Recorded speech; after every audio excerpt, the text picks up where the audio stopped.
We are going to start a new subject next week, but just tell me what today we are going to continue the same subject. Yes, overcoming temptation. Hallelujah. So let us come to James chapter 1, verse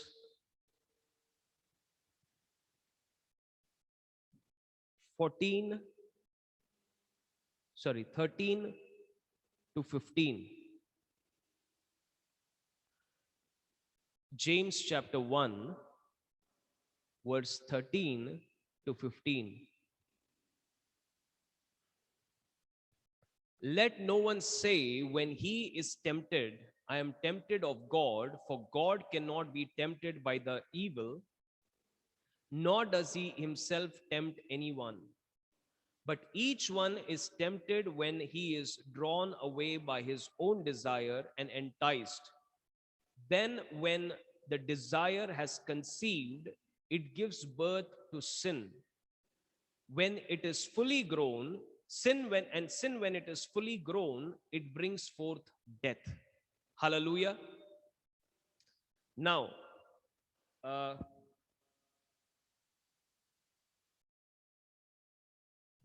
can somebody put that verse that says, in the world it is lust of the flesh, lust of the eyes, and pride of life? That verse. Okay. Now, notice this. This verse says that God does not tempt anyone. Now, the problem with the sovereignty sovereignty doctrine, people say that everything that happens in the world happens according to the will of God. Now, there are many extreme teachings like this, that everything that happens by God. God put me into that situation. God put me into a trial situation to test me whether I would be tempted or whether I would overcome it. Well, this word says God would not do that. God would never put you in a situation where you can be tempted. God is not the one who will lead you into temptation. He is the one who will take you out of the temptation. He will make a way out of temptation. Hallelujah. So this verse says that God is not the one who brings temptations. Well, some people will say, brother, when they make mistake, when they commit sin, they say, brother, it is the devil that made me commit sin. Hallelujah. They say that the devil made them commit sin. Brother, it was the devil that made me commit sin. Well, you mean to say that devil was the one who took your hand and dragged you to the hotel and he removed your clothes and sleep on the bed? Are you saying that? Or do you say that the devil took your hand and took you to the bar, to the place where alcohol is sold, and there he took the bottle up, and everybody saw that it was kind of magic, that nobody is picking that bottle, the bottle is going up on its own, and then it is going directly into your mouth? Hallelujah. And everybody was shocked that, the devil picked the bottle and put the bottle in the mouth, and you got drunk. And he pushed your mouth to the bottle and said, drink now. Hallelujah. Do you know that the devil cannot make you sin? The devil cannot make you do anything. Hallelujah. Are you with me? The devil cannot make you do anything. This verse says that each one is tempted when he is drawn away by his own desire and enticed. Then, when desire has conceived, it gives birth to sin, and sin, when it is fully grown, brings forth to death. So the sin was conceived. When you're thinking about sin, when you're thinking and meditating upon the certain things, the sin was conceived, and then, when the desire had conceived, it gives birth to sin. Sin, when it is fully grown, brings forth death. Hallelujah. Now, let me tell you that it is neither God nor devil who made you commit sin. This verse right there says that it was you who were drawn away by your desire. When it talks about your desire, it's not talking, in this context, it's not talking about the desire of your heart. Because a born again believer does not has a desire to sin, because he's a new creation. Hallelujah. So this verse says that we were tempted by our own desires and enticed. Then desire, when it was conceived, it brings to sin. It gives birth to sin, and sin, when it is fully grown, brings forth death. Hallelujah. So when you are constantly meditating upon something, when you're thinking upon something, it becomes a desire in your heart. And then that desire, when and that desire has conceived, it becomes, it gives birth to sin. And sin, when it is grown, it leads to death. It brings forth death. Hallelujah. Now, a believer in Christ Jesus does not spiritually die. Why? Because he has eternal life. How many of you agree with me? A believer in Christ Jesus, even when he sins, his spirit is completely saved. Don't tell me you don't know this, because I've been teaching you on this.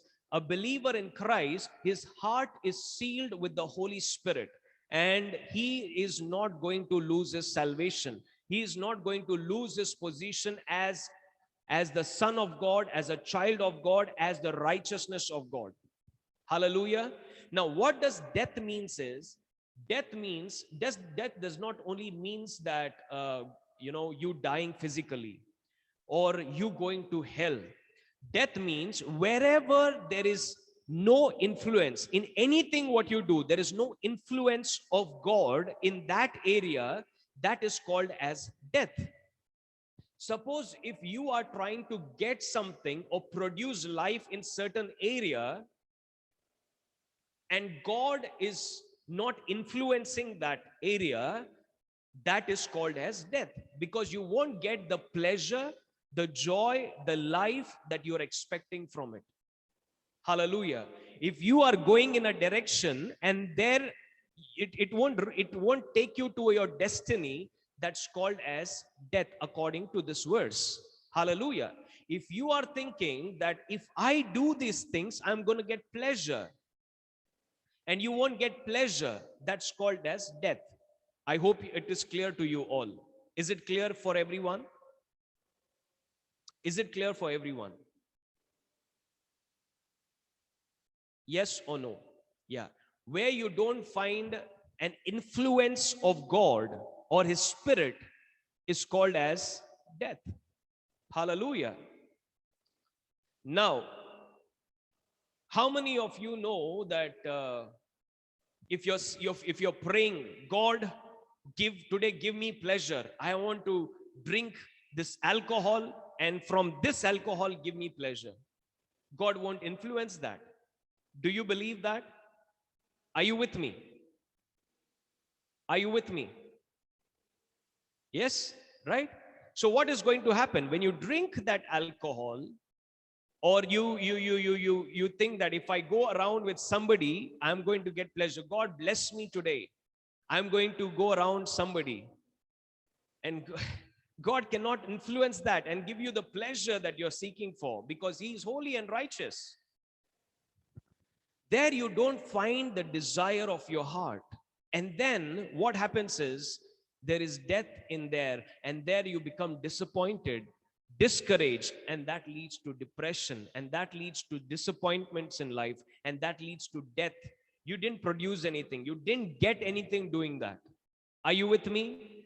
The Bible says that lust is deceitful. What? 1 John? 1 John 2:16.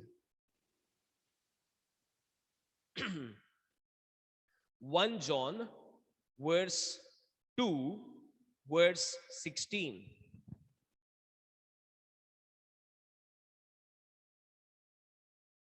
For all that is in the world. Okay, let's read from verse 15. Okay. Do not love the world or the things in the world, for anyone loves the world, the love of the Father is not in him. For all that is in the world, the lust of the flesh, the lust of the eyes, and the pride of life is not of the Father, but of the world. And the world is passing away, and the lust of it, but who does the will of God abides forever. Now, listen to me. The Bible says in John chapter 3 verse 16, the same John who wrote first John, he wrote in John chapter 3 verse 16 that for God so loved the world that he gave his only begotten son. Right? Am I right? So John 3:16, he said, God so loved the world that he gave his only begotten son, that who believes in him should not perish but have eternal life.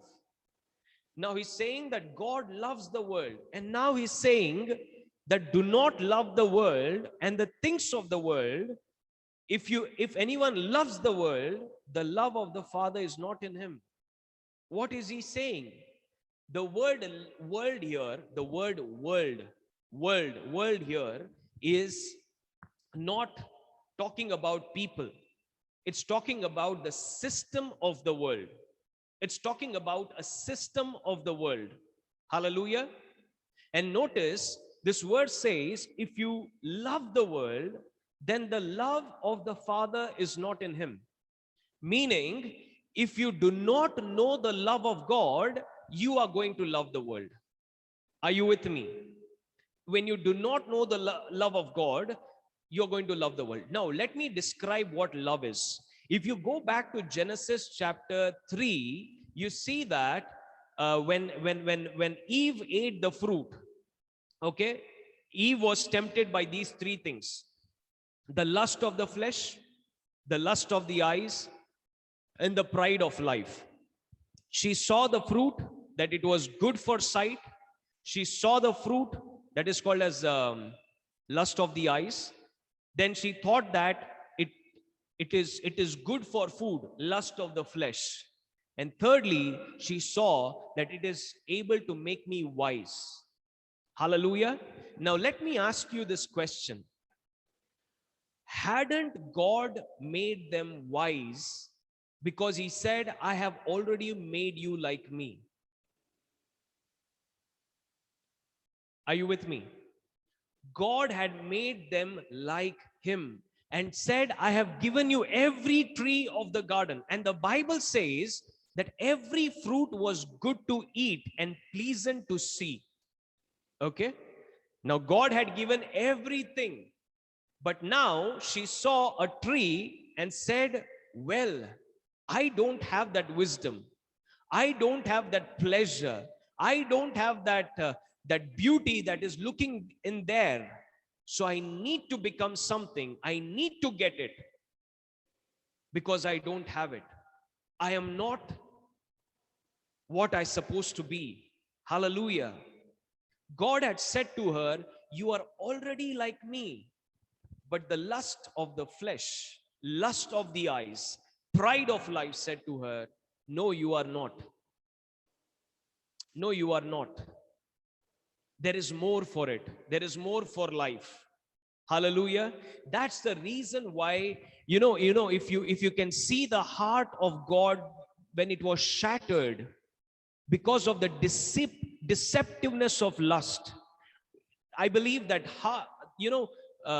the Father's heart was broken when he saw Adam and Eve leaving him and becoming a sinner, when they lost the glory of God in their life. I believe that it broke the heart, not because God was offended, but because it destroyed their life. Hallelujah. Are you with me? God is not hating all these lust of the flesh, pride of life, and all these things because he is God and holy. Yes, he is God and holy, but he dealt with your sin issue once forever. But he hates that because it separates you from the inheritance that you have in Christ Jesus. Because it deceives you to say that, well, you are not complete in Christ. There is some pleasure outside. And then it will lead you in a way saying, attracting you that there is more to life. There is more you will get. Look, that person has more than you. Look, this person has more than you. Look, that unbeliever is living a better life than you. And then slowly you will start walking, even without knowing what is happening behind the scene of that man and woman whom you saw on social media. You would want to become like them. And then when you start walking there, you will realize that you have stopped enjoying the gospel. You have stopped enjoying the glory of God. You have stopped enjoying the pleasures that God had given you freely in Christ Jesus. Hallelujah. No. Am I saying that God would be angry with you? Am I saying that if any one of you have committed sin, or you have been tempted, you have if you have failed in any temptation, am I saying that God is angry with you? No, he was never, and he will never be angry with you. He will never be angry with you. Am I saying that you're going to lose your salvation, lose your identity, lose your position in Christ Jesus? No. You are a son of God, as I shared yesterday, and you will remain the son of God. You will remain the righteousness of God. You will remain the child of God. You will remain saved because you believe in Jesus Christ. But if you do not discover the life of God that is in you and depend on that life, then you will go in a way that which the lust promises you to give you the pleasure what you need. Hallelujah. And then you start going into it, and then you will realize that this is you have got into a destructive habit, destructive addiction, destructive relationships. Hallelujah. Are you with me? Are you with me? And you're not enjoying the gospel. Today, sadly, the main reason why this problem, the love of the world is in the church. If you see, the main reason why the love of the world is in people is because they are living under the law. In the church, often it is told that you are not righteous, you are not holy, you are not complete in Christ, you are not child of God, you don't have the presence of God inside of you. Hallelujah. Now, let me tell you, as I said to you, the devil, many people blame devil made me commit sin. No, the devil does not make you do anything. He has no power over you. On the other hand, what he has done is, Satan creates a system. Satan creates a system. It's called as world. Okay? And the Bible says that he is the God of the world. And the whole world is dominated by his system. And that makes you eat the fruit of knowledge of good and evil, that leads you to eat the fruit of knowledge of good and evil every time. Hallelujah. The system of the world says that you would not be loved, you would not be accepted, you would not be loved if you don't look in certain way, if you don't wear certain clothes, if you don't have certain car, if you don't have certain money. Hallelujah. And then one day you think that, well, let me become acceptable, let me loot a bank and become rich. Hallelujah. I'm just kidding. Sometimes we think that we need to do more to impress people. And then what we do is we change our lifestyle. We look good. We post our pictures on the social media. We become, we buy a car. We do everything to become accepted somewhere. Hallelujah. I asked somebody, like, what inspired you to build such a big house? He said, my relatives had bought one big house. I thought building better house than them. Are you living for them? My relatives bought a car. I'm going to take another loan and I'm going to buy a car. And then you end up in a huge loan, and you pay that loan all through your life. I remember going to one house, and the house was, I had never seen such a house. They had a house in the center of a big, big land, and there was lawn, and there were several cars, and the house itself was around nearly, you know, more than 100 crores. The whole place was nearly more than 100 crores. I felt like that. It's nearly more than 100 crores, all the cars and everything. And I went inside, talked to them. The owner of the house said to me, "Brother, please pray for me." I said, "What happened?" He said to me, "I have so much of loan on me. I have crores of loan on me.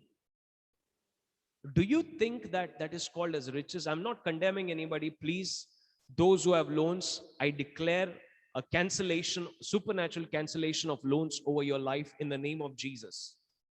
But then later I discovered all those loans was just to reach a place in life where that man could raise his collar and say, "Well, I have impressed people."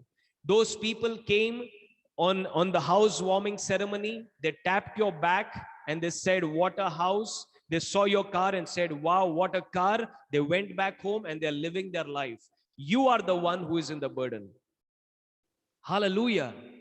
It is because you do not know that you are accepted in the beloved. You are the child of God, not because you look good, you're wearing something, you're doing something, but because the presence of God is living inside of you. You are highly favored of God. And you don't need to do anything to please anybody, while the God who created the heaven and the earth, he says that I have already accepted in you. And God says, is not my acceptance enough for you? Do you need one more person's approval for your life? Let me tell you, people, you will reach a place in life. If you think that you are going to find your identity, you're going to find your pleasure in getting all these things, and one day you're going to say that, "Well, I am satisfied today," that day is never going to come. You will buy a house and then you will say that, "Well, I bought this house." Some people would be impressed, but then after a few days that house will become old, and then you will see that another person bought much better house than me, so I need to get it. And I have seen over the time such people have never been satisfied, but rather become depressed. Now I am not saying you should not have a house or a car, and God wants you to be rich, God wants you to be blessed, God wants you to have all the blessings in life. But if you're thinking that you are going to find your identity, you're going to find your acceptance, you're going to find your position by having all these things, let me tell you, when you have all these things, you will still be empty. Hallelujah. You will still feel empty, because there is only one source of your identity where your heart can be content, and that is God. There is only one source of your identity where you can draw your identity from, that is God. God says, "I have accepted you in the beloved." And when you accept that fact, that I am accepted by God, then what happens? What happens is your heart will be content.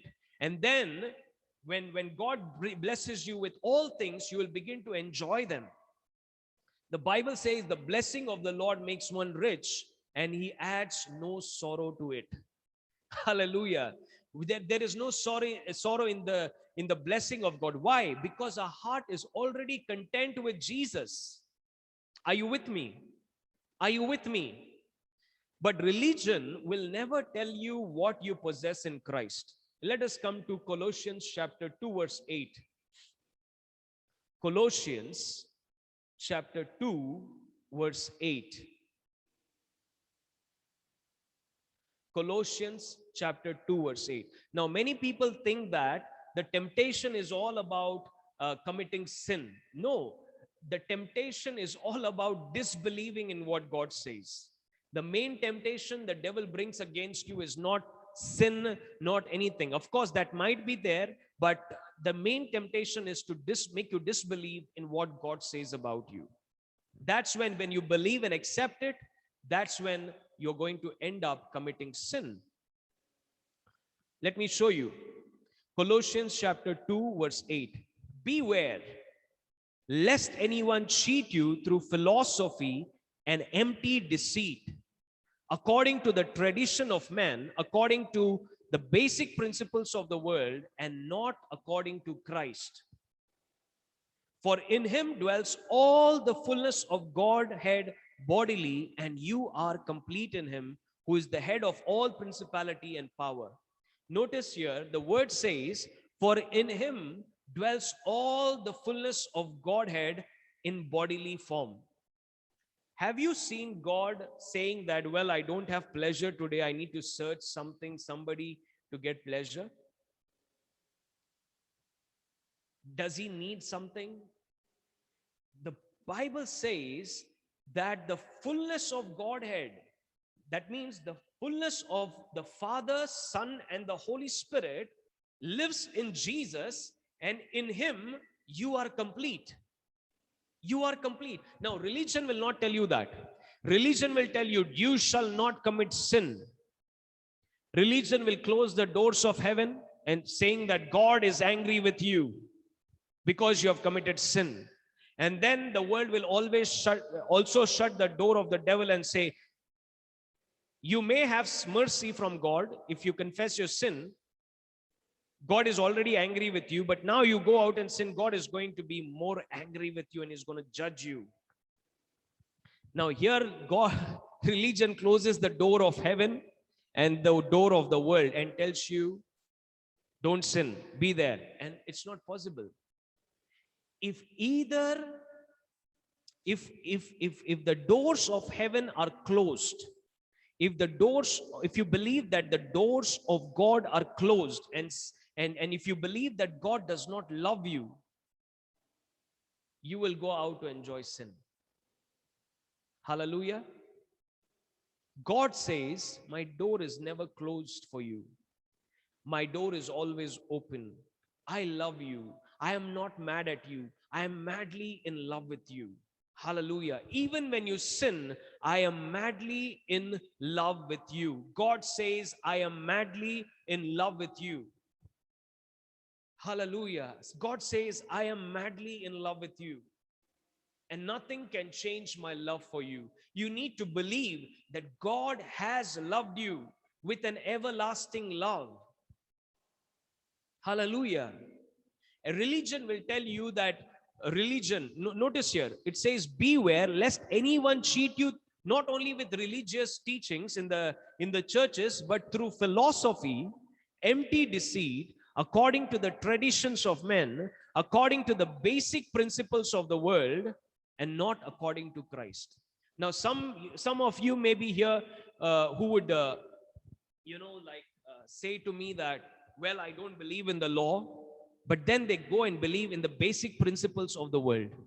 They believe in what the world says about themselves. Do you know that you are not like the world? You are a new creation. You were raised with Christ. You are seated in the heavenly places, and you are the righteousness of God. You are the child of God. You are a new creation in Christ, and God has given you his inheritance. He has made you an heir and co-heir with Christ. All that belongs to Jesus belongs to you, and he has given you a great inheritance in Christ Jesus. And we need to become aware of what Jesus has done and what he has already given in Christ Jesus, so that we can inherit and possess what God has given for us.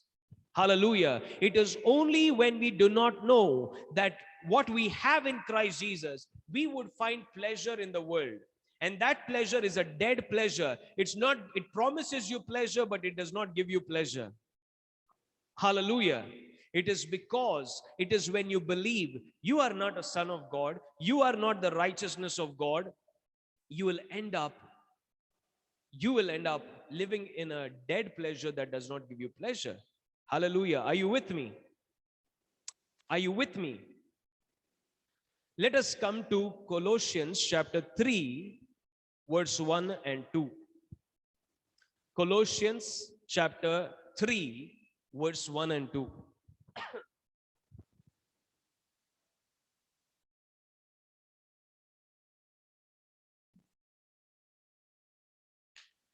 If then you were raised with Christ, seek those things which are above, where Christ is, seated at the right hand of God. Set your mind on things above, not on things on the earth. If you died and your life is hidden in Christ, with Christ in God, when Christ, who is your life, appears, then you also will appear with him in glory. Hallelujah. I want you to mark two words in this verse. The Bible says that you were raised with Christ and now you are seated with Christ. That means you were raised from this natural human life. You were raised from the position of being called a natural human being who was dead in sin. And you were raised with Christ, and now you are seated with him in the heavenly places. Right? You are seated with Christ in the heavenly places. Where is Christ seated? Come on. Let me ask you this question. Where is Christ seated? Answer me fast. Where is Christ seated?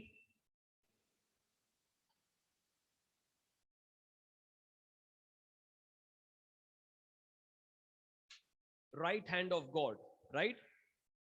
Right. Where are you seated? Answer me fast. Where are you seated? In Christ. So that means you were raised with Christ and now you are seated above all this human knowledge, above all this philosophy, above all these religious thoughts, above all this natural human mindset, all the motivational talks. You are seated at the heavenly places, in the heavenly places. Now, it's not talking about the future tense. This verse is not talking in the future you will be seated in heavenly places. No, this verse says present tense. Present tense, you are seated in the heavenly places in Christ Jesus. Hallelujah. Now, there is something this verse tells you to do here. I want you to mark, everyone mark, okay, in your Bible. Mark the word seek. If then you were raised with Christ, seek those things which are above, where Christ is, sitting at the right hand of God. Okay, mark the word seek. Okay. Now, what Paul is saying here is, do not seek for earthly thing. Seek where you are seated. There is a great pleasure. When you have a need, seek what Christ has given you freely in Christ Jesus. You don't need to go to the world to seek, I am a beggar, please give me. I am a beggar. I don't have this. I don't have that. Give me. I want more. You are not a beggar. You are a son of God, and you are seated in the heavenly places. And God says, whatever you need in life, I will supply all your needs according to the riches in my glory. He did not say, I am going to supply only your finances. He said, all your needs, be it your spirit, be it your soul, be it your body, all your needs, I provide you in Christ Jesus. I will supply all your needs in Christ Jesus. And where is Christ Jesus? He is living inside of you. Hallelujah. But somebody said to me, brother, you don't know, my wife does not love me. That's the reason. Well, the Bible never said that your wife would supply all your needs. But brother, my husband does not supply all my needs. The Bible never said that your wife will supply all your needs. Stop making your husband or your wife to be your Christ. Hallelujah. You know, people come to me and say that, they come to me and say, you know, brother, my husband does not love me. My husband does not care for me. My husband does not supply my need. My wife does not do that. You know, that is the nature of a fallen man. When Adam and Eve fell, God said to Eve, your desire shall be for man. Why? and he shall rule over you. Now, that is the nature of a fallen man, that my needs are going to be supplied by somebody, right? No, your needs are going to be supplied by Christ, and God has supplied your needs. God lives inside your spirit, and whenever you have a need, you can go to the Word of God, search what He has given you in Christ, seek what He has given you in Christ, discover what you have given in what He has given you in Christ, so that you can enjoy. But sadly, today we don't know what God has given us in Christ. We are running behind God. Please give me. I am such an empty person. I am a dead sinner. God, I am begging you. God, please give me. I'm going to die without you giving me. God, please give me. No, God is not waiting on you to give you. He says, I have blessed you with every spiritual blessings in the heavenly places in Christ Jesus. I have given you my fullness. My fullness dwells inside of you. You need to open the scriptures and see what God has provided for you. You are not going to sit there and say, well, God has not provided for me. No, you need to open the epistles and see what Jesus has provided for you in Christ Jesus. Just now I quoted a scripture for you from Colossians chapter 2 verse 10, 8, 9 and 10, that says that in Him, in Christ, dwells the fullness of God in bodily form. That means the entirety of Godhead, the Father, Son, and the Holy Spirit, lives in Jesus bodily, and He is in you, and therefore you are complete in Him. Just as God is complete in Himself, you are complete in yourself, because God lives inside of you. God never created Adam and Eve to supply each other's need and quarrel with each other. You are not loving me, you are not loving me, you are not caring for me, you are not doing this thing for me, you are not making me breakfast, you are not going to do this for me. God did not make them to depend on each other. Adam and Eve were not two incomplete people. They were complete in two complete people in Christ Jesus. Hallelujah. Are you with me? God lives inside of you. God lives inside of you. God lives inside of you. And He says, what is there in that man that I cannot give you? What is there in that woman that I cannot give you? What is there in that bottle of spirit that I cannot give you? What is there? What pleasure is there in the world that I cannot give you? I will supply all your needs according to the riches in my glory, and you will never be disappointed. You may have a peg of that drink and go and still be disappointed and unsatisfied, but those who drink of the water that I give will never thirst and will never be hungry again. Are you with me? Are you with me? Are you with me? Are you with me? Jesus. It's bringing a great revelation to my heart. I don't know about you, but Jesus, Jesus, Jesus, Jesus, Jesus. The fullness of God is living on the inside of me. God lives inside of me. God is living inside of me. I don't need somebody to have pity on me. I don't need somebody to come and have sympathy on me. Oh, such a sorry thing. I'm not going to look around and say that I want something from someone. If they don't give it, they don't give me honor, they don't give me time, and I'm not going to get mad at them, because I know that God is inside of me 24 hours 7. He lives inside of us. Colossians chapter, come back to Colossians. Colossians chapter 3, verse 1. Number 1, seek what you already have in Christ Jesus. Write down, if you want to write down anywhere. Mark the word seek there. Number 1, seek what you already possess in Christ Jesus. If you do not know what you have in Christ Jesus, then you won't enjoy it.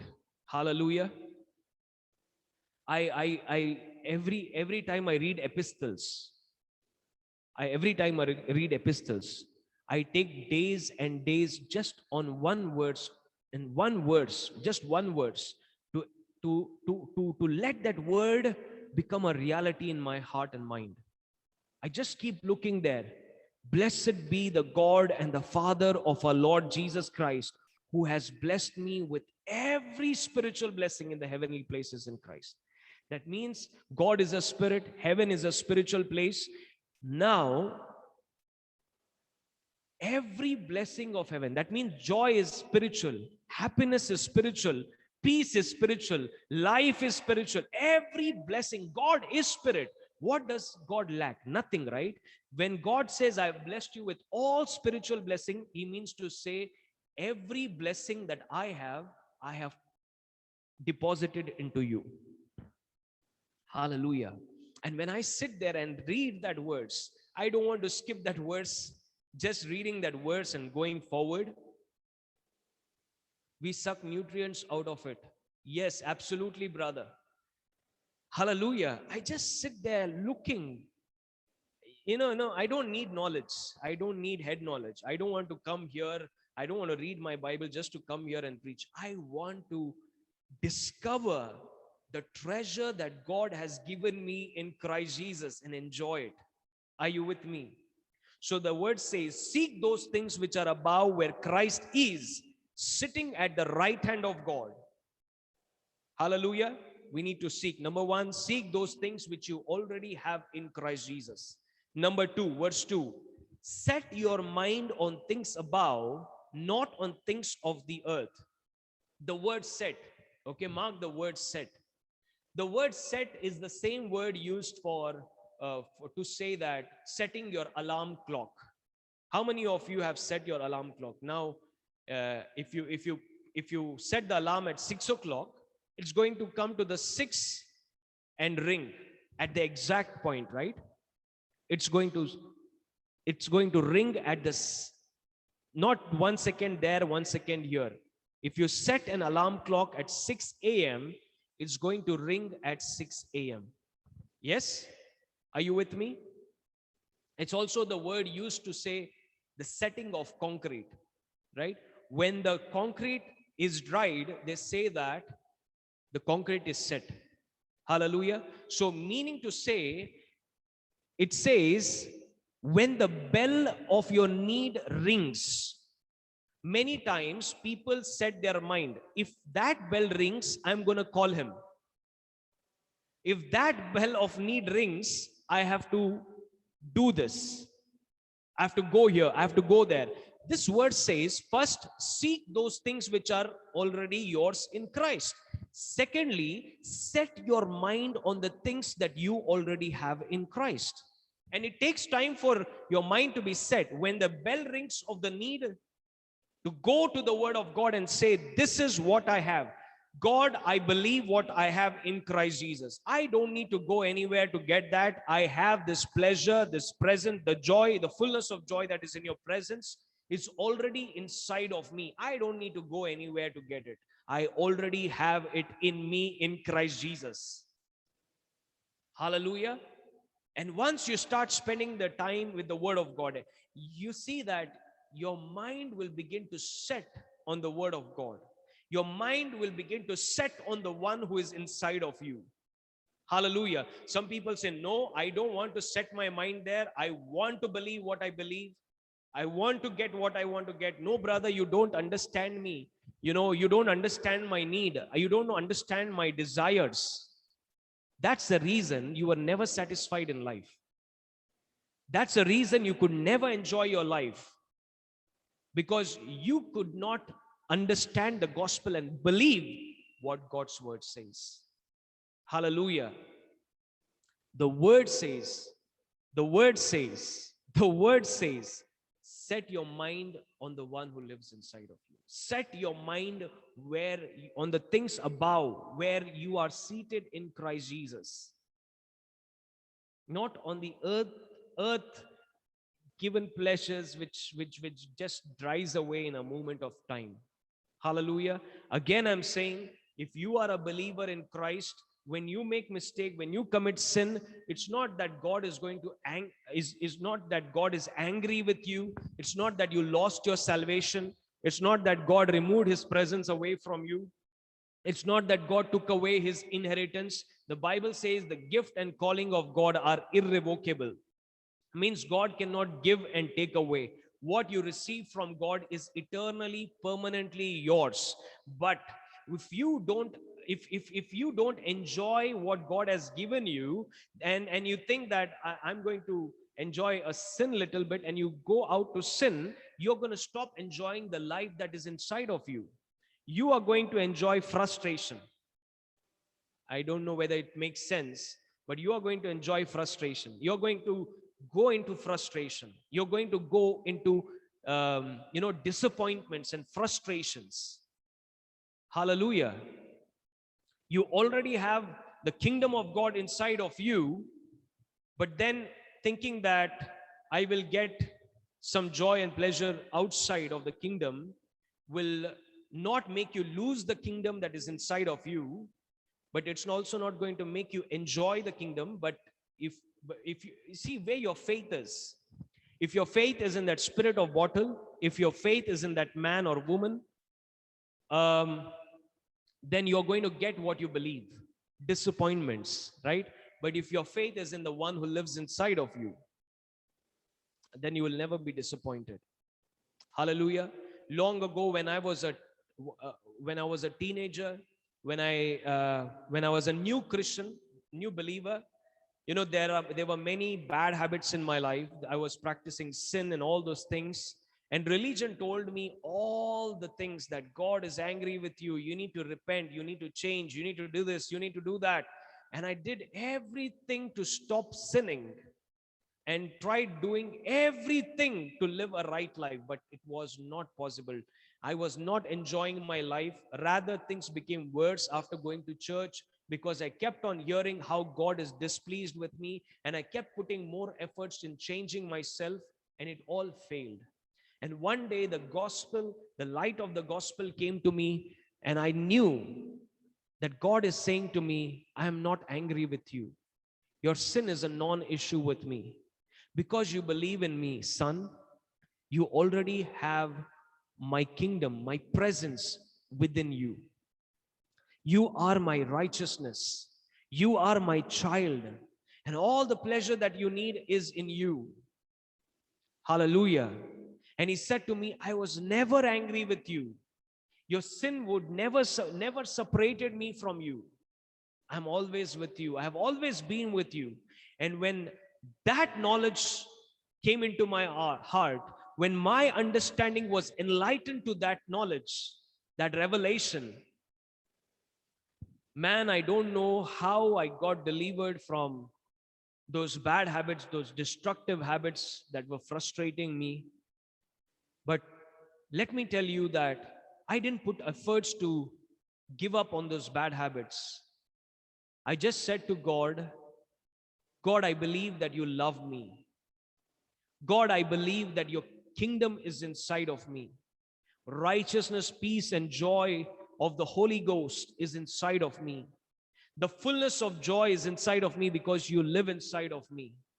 And the glory of your inheritance, which is more glorious than the golden street in heaven, is inside of me. But Father, somewhere I have stopped enjoying it.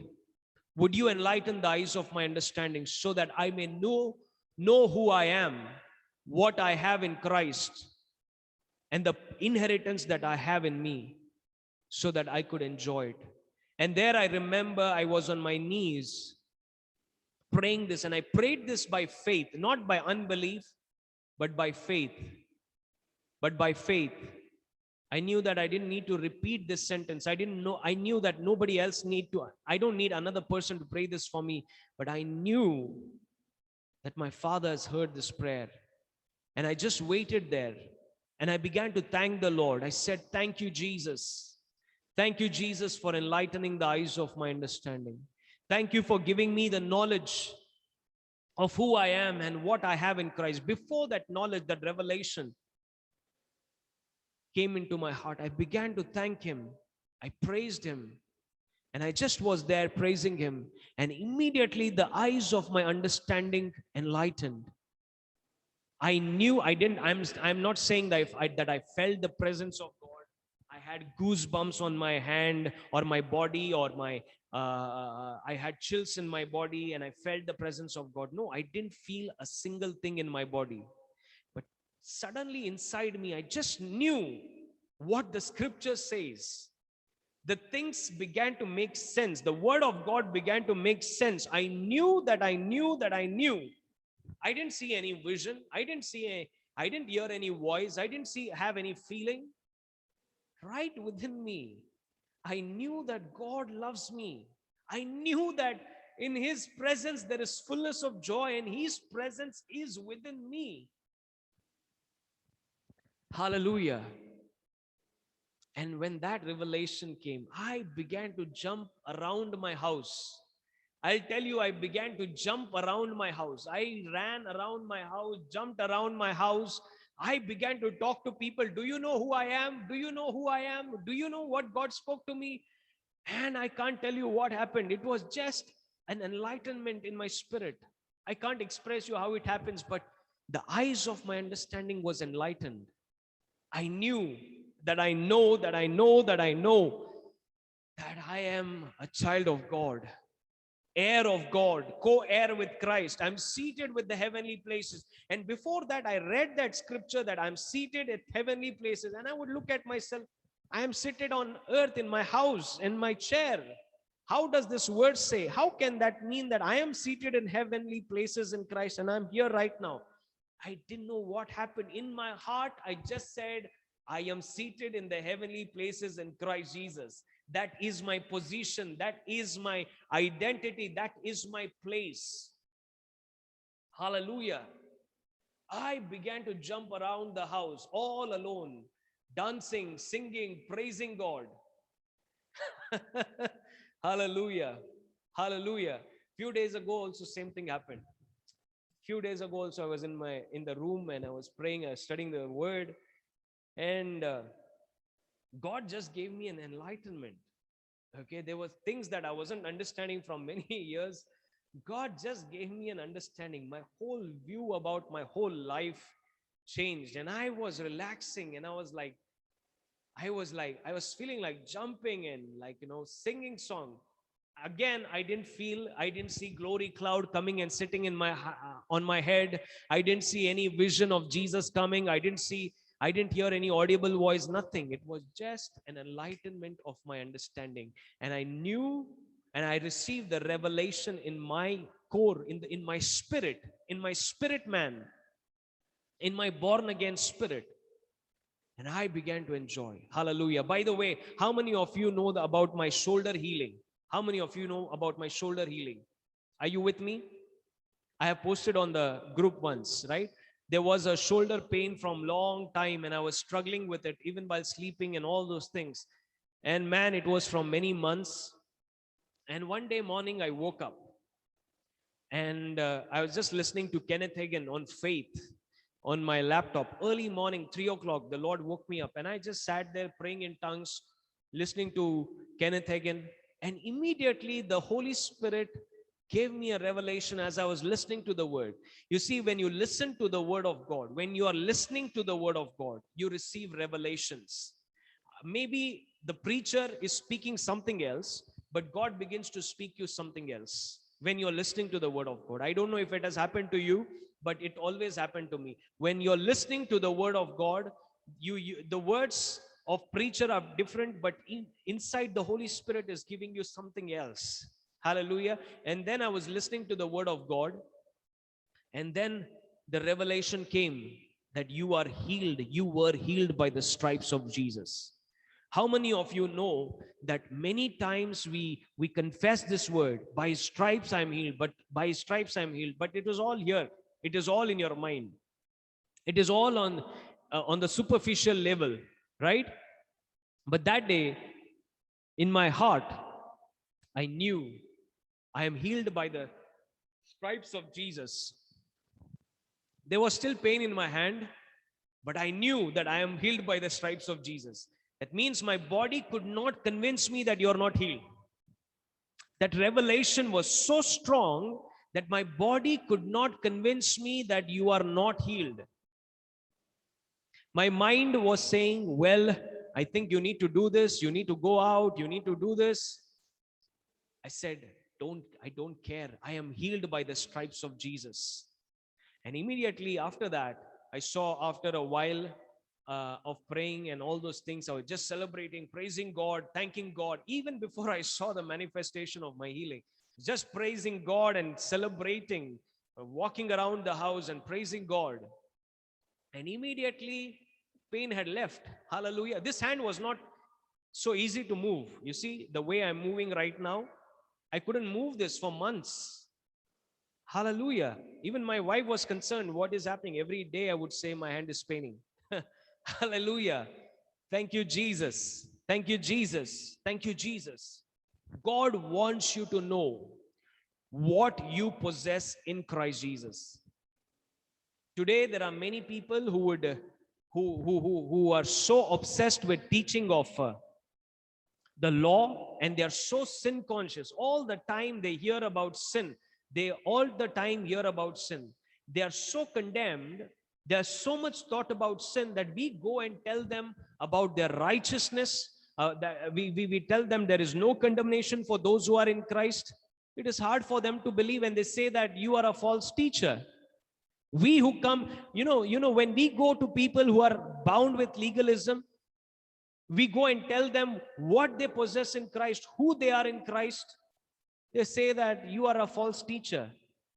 Hallelujah. Because they are so conscious of sin that they cannot see their righteousness.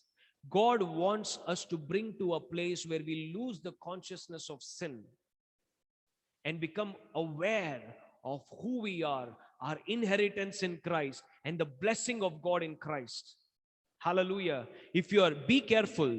If you're living under the ministry of the law, when you're keeping on hearing about sin, sin, sin, sin, sin, it's not going to deliver you from sin. It's going to make you more sin conscious, and it's going to lead you into more sin. But when you hear about Christ, Christ, Christ, Christ, Christ, what he has done, who you are in Christ, it's going to make you conscious of Christ and his finished work, and going to make you enjoy heaven on earth. Hallelujah. So the temptation is not about committing sin. The temptation is to make you disbelieve in what God says. Then the fruit of it, the evidence of it, all the sin and all those things. Hallelujah. So we are supposed to seek, number one, seek what you possess in Christ. Number two, set your mind on the things above, where you are. You have a great position. You have a great blessing. You have a great inheritance in Christ. What are you doing without enjoying it? Hallelujah. What are we doing without enjoying it? Hallelujah. I remember once upon a time, this story was told to me. There was this family, there was this family. They said to me one day that, brother, we need immediately some few hundred rupees. I said, why? What happened? Well, our parents are not there. We need money for the gas, and the gas fellow has come to home. Okay. So I said, okay, and I sent them. And afterwards, the parents called me and said, brother, the money was there only, we had kept at home, and they didn't know that, and that's the reason they had to call you. Hallelujah. They were panicking. They were thinking what to do. You see, when you don't know what you have in Christ, you cannot enjoy it. Just like this family, when they have money, when the house contained money, but they didn't know that they have money, and therefore they could not use that money, right? I'm just giving you an example. Similarly, if you don't know what you are in Christ, who you are in Christ, you won't be able to enjoy what Christ has given you in him, right? So you need to seek what you have in Christ, and then set your mind on it. You have the minute, some people come to me, they don't even give us a minute to God. They don't even give 1 minute. You can do that. You remember I told you my testimony. I used to go to God and say, God, the first place I'm going to come when there is a need, I'm going to come to you, right? You are responsible after that. If you are not going to meet my need, then I'm going to go somewhere else. I'm not responsible for it. Hallelujah. And trust me, God has never disappointed me.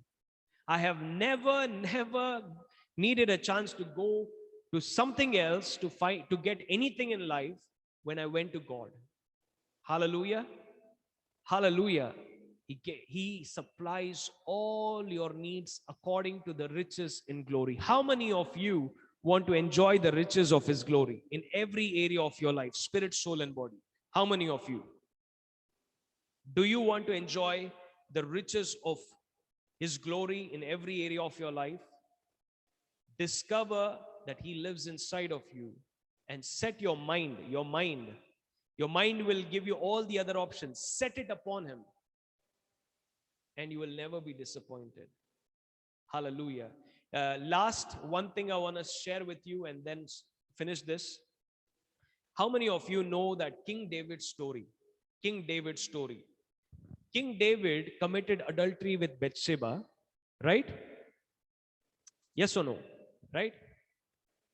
God sent prophet Nathan to King David, and this is what God said to him. He did not say, David, why did you commit sin? Why did you commit sin? Why did you commit sin? I'm angry with you because you committed sin. This is what God said to David.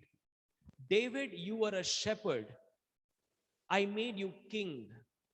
I was the one who gave you many wives. If that would be less, I even gave you many women. If that would be less, I would even give you more. But why did you despise me, David? Hallelujah. That David's sin was not that he just committed adultery. Of course, that was sin. But God was not disappointed with him because of that. God said to him, David, if that was less what you have, what I have given you, I would give you more. But why did you despise me? Hallelujah. God is saying to you, what is there in my presence? What is there in this world that my presence cannot supply? What pleasure is there in anything else that I cannot supply? What I cannot give you? Hallelujah. What is there in that bottle that I cannot give you? I am there to give you every pleasure, and I am not. You see, religion will tell you God doesn't want you to enjoy life because He's a boring God. No, there is fullness of joy in His presence. The Bible says that He rejoices over us. The word rejoices over us means He dances with joy. That is called as rejoicing. God has great joy that nothing in this world has. And God says, why don't you trust me?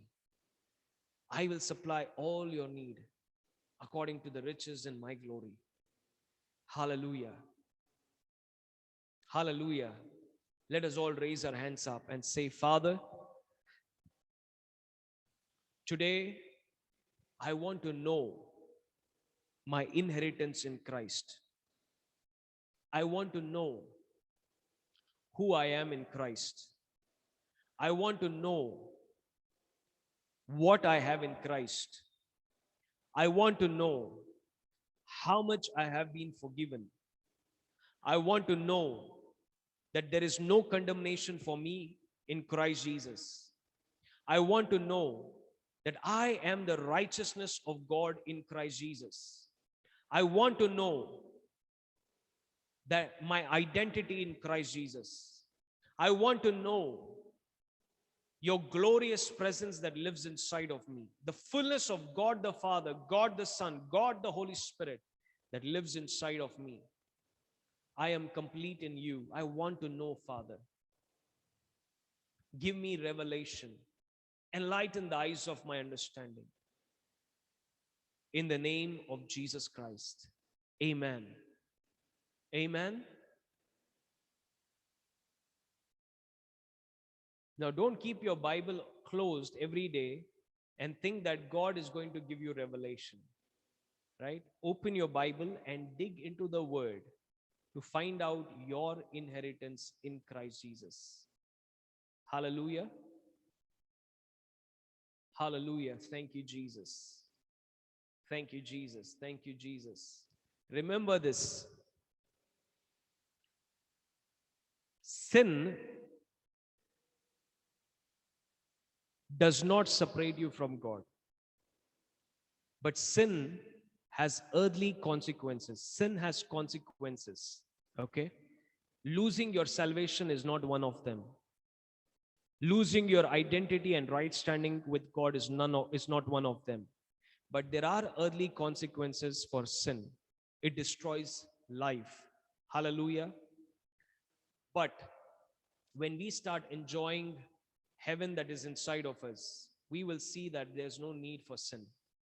Because sin will never give you any pleasure but only destruction. Hallelujah. Thank you, Jesus. Thank you, Jesus. Thank you, sister. Bless you, bless you, bless you too. Hallelujah. So